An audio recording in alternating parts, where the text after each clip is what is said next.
제가 이제 학부모님들을 만나다 보면은 가장 안타까울 때가 제 말을 전부 다 공감은 한다. 예, 제 말에 대해서 전부 다 공감을 하시는 학부모님들인데 자신이 없는 거죠. 그 내용을 그 많은 어떻게 보면 내용을 애한테 전달할 자신이 없어서 수업 등록을 못 하는 거죠. 그러니까 한마디로 병이 있다는 거를 알고 있는 환자가 병원에 안 가는 거예요. 제가 이걸 뭐 그렇다고 해서 이 영상에서 그런 분이 이상하다 또는 뭐 잘못됐다 이런 얘기를 하려는 건 절대 아닙니다. 그냥 하나의 통계적인 결과를 말씀을 드리려고 하는 거죠. 보통 대기업에 이제 입사를 하는 친구들은 제가 뭐 매번 영상에서 말씀을 드리지만 하나하나의 어떤 이벤트에 대해서 별로 신경을 안 씁니다. 뭐 그게 뭐 수능 점수가 됐든 기말고사 시험이 됐든, 그러니까 그런 상황 자체를 만들지를 않는 거에 초점을 두지. 뭔가 왜냐면은 뭐 우리가 살면서 만족하는 경우도 있고 내 기대 이하인 경우도 있고 다양한데 대부분은 내 기대보다 못하는 경우가 훨씬 많잖아요. 내 기대보다 더 만족스러운 경우는 많지가 않죠. 그러니까 이 보편적인 거에 대해서 이미 통달을 하는 거죠. 그러니까 그거는 저는 경험의 차이라고 봐요. 그러니까 많은 경험을 할수록 통계적으로 동전 던지기를 많이 할수록 수렴하듯이 하나의 결과에 마찬가지라고 봅니다. 그런데 이런 학생들, 다시 말해서 정답이 정해져 있음에도 불구하고 예를 들면은 뭐 학교 캠퍼스가 너무 이쁘다. 그러니까 이런 거예요. 홍익대학교 캠퍼스가 너무 작다. 그래서 안 보낸다. 광운대 뭐 알려지기는 한 학교지만 주변 사람들한테 얘기하기 좀 그렇다. 건국대 캠퍼스 너무 이쁘죠. 그래서 제가 이제 외대를 졸업했지만 한국 외대는 건국대 호수에 들어간다 막 이런 얘기도 했었어요. 그런 식으로 제가 학교 다닐 때야 우스갯소리였는데 지금은 그게 의사결정에 꽤 중요한 기준으로 실제로 작용합니다. 캠퍼스에 대한 만족도. 요새 신입생들은 술 먹고 선배들하고 같이 어울리는 문화 자체가 없어졌다고 하죠. 강요할 수도 없고 그런 부분들을 예전에는 뭐 상상할 수도 없었죠. 술 먹다 죽기도 하고 했으니까 무슨 오리엔테이션 이럴 때 그러다 보니까 교류가 없어요. 그래서 내 학벌에 대한 이미지가 너무 중요한 거죠. 다른 게 내세울 게 없으니까.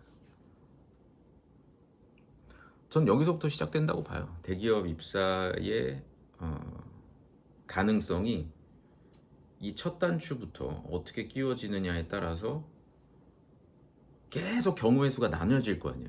문과로 갔을 때, 이공계로 갔을 때, 이공계 안에서도 뭐 취업이 잘 되는 과로 갔을 때, 취업이 아예 안 되는 전공으로 갔을 때, 취업이 잘 되는 전공으로 갔어도 어떤 선배를 만났나, 어떤 연구실에 들어갔냐에 따라서 또 달라지죠. 같은 전자공학과여도 학점 관리를 1학년 때부터 잘 했느냐 아니면 못 했느냐.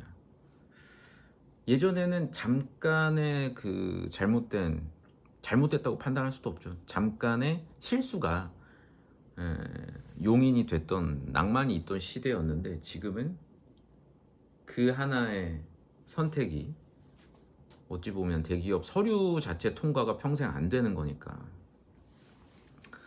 평생 안 된다 그러면 너무 불행해 보이는데 뭐 기회가 있다고 해서 지원을 할까요? 한 3번 정도 지원을 서류를 했는데 내가 만약에 떨어진다? 그럼 나하고는 대기업이 인연이 아니구나 하고 지원을 안 하겠죠.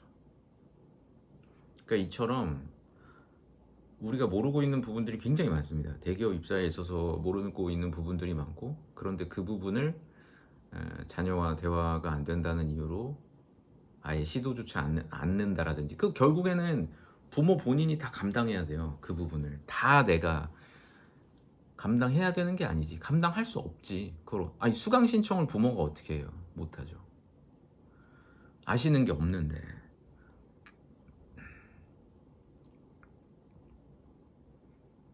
그러니까 저는 그게 가장 문제라고 생각해요. 그래서 대기업 입사를 만약에 준비하고 계신다면 너무 가볍게 대기업이라는 집단을 생각하지 않나. 그거부터 좀 점검을 해 보셔야 될 것 같고. 왜냐면 대기업 다니는 사람들이 자기 과시 절대 하지 않거든요. 대기업 다니는 사람들이 외제차 끌고 다니고 이렇게 하지 않습니다. 안 보이는 곳에서는 뭐 그럴 수 있는데 자기들이 여기저기 노출된다는 걸 알기 때문에 뭐 저만 해도 포스코 다닐 때 그렇게 내세울 수 없었어요. 그런 것들도 굉장히 주입해서 교육을 받고요. 외부에서 보여지는 이미지에 신경 써야 된다. 뭐 SNS부터 시작해서. 그래서 어찌 보면 대기업 다니는 사람들이 얘기를 안 합니다. 심지어 같은 친척이나 가족인데도 얘기 잘 안 해요. 야, 하이닉스가 그렇게 돈을 많이 버는다며 잘 노출하지 않죠. 그리고 본인들이 어떻게 그 회사를 입사를 하게 됐는지도 잘 기억을 못 합니다. 왜냐면 너무 빡시니까. 내가 지금 하는 일이 너무 힘들기 때문에 과거에 자기가 10년 전, 20년 전에 이건 100%예요. 이건 제 얘기가 맞아요. 그냥 저 때는 뭐 필기시험 보고 면접 그냥 적당하게 봐서 왔어요. 저 그렇게 좋은 학교 아닌 거 아시잖아요. 이렇게 가볍게 얘기하다 보니까 우리는 당연히 대기업 가는 거를 어찌 보면 좀 상대적으로 폄하하죠. 예, 의대생들보다 더 좋은 조건으로 사회적인 대우를 받고 있음에도 불구하고 정작 입사하는 거에 대해서는 가볍게 여기고, 그러니까 의사 되는 거는 의대에 진학하는 거라고 우리는 공식적으로 생각하는데, 아니 대기업 가는 건 전자공학과 이렇게 생각을 안 한다는 얘기예요. 여기서부터 균열이 생긴다.